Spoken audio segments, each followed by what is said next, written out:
सो hi guys, तो यहाँ इस सवाल में हमें जो है 5 बॉल्स दे रखी है और हमें ये बताया गया है कि 1 और 2, 2 और 4, 4 और 1 इनके बीच में अट्रैक्शन है। अब हम जानते हैं कि अगर अट्रैक्शन दो चीज़ों के बीच में है तो इसका मतलब ये नहीं है कि दोनों पे चार्ज होना ज़रूरी है ना? और साथ ही साथ हमें यहाँ बताया गया है कि 2 और 3 और 4 और 5 के बीच में रिपल्शन है। तो हम ये जानते हैं कि अगर दो चीज़ों के बीच में रिपल्शन होगा तो इसका मतलब उनके ऊपर चार्ज ज़रूर होंगे और वो सेम टाइप के होंगे।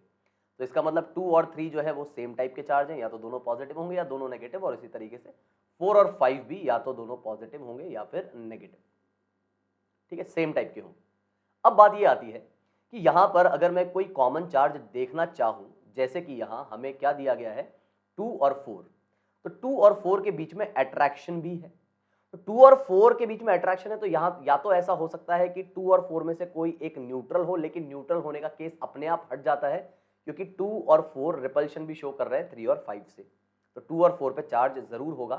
तो बात यहां से ये पता लग जाती है कि अगर अपने पास 2 पॉजिटिव है तो ऑब्वियसली 4 नेगेटिव होगा, और 2 अगर पॉजिटिव है तो 3 का भी पॉजिटिव होना जरूरी है, और अगर 4 नेगेटिव है तो फिर 5 का भी नेगेटिव होना जरूरी है।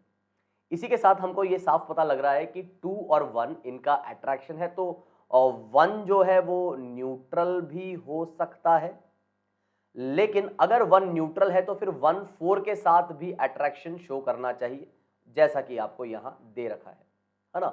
अब कोई सोच सकता है कि सर आपने 1 को न्यूट्रल ही क्यों लिया?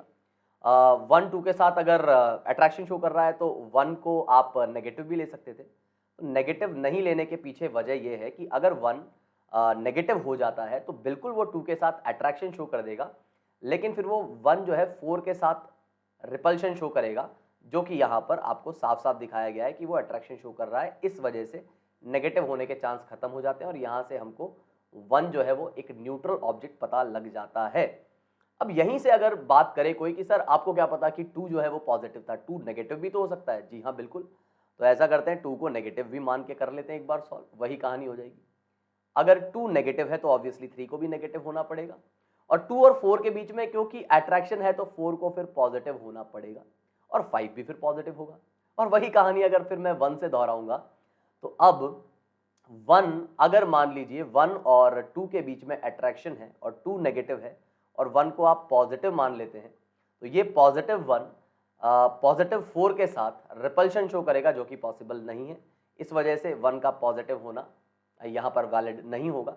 तो फिर एक ही केस बनता है कि जब वो न्यूट्रल होगा, तो जैसा कि हम जानते हैं कि एक न्यूट्रल बॉडी चार्ज बॉडी को अट्रैक्ट कर सकती है, तो इसलिए यहाँ पर जो 1 होगा वो क्या होगा, वो होगा न्यूट्रल।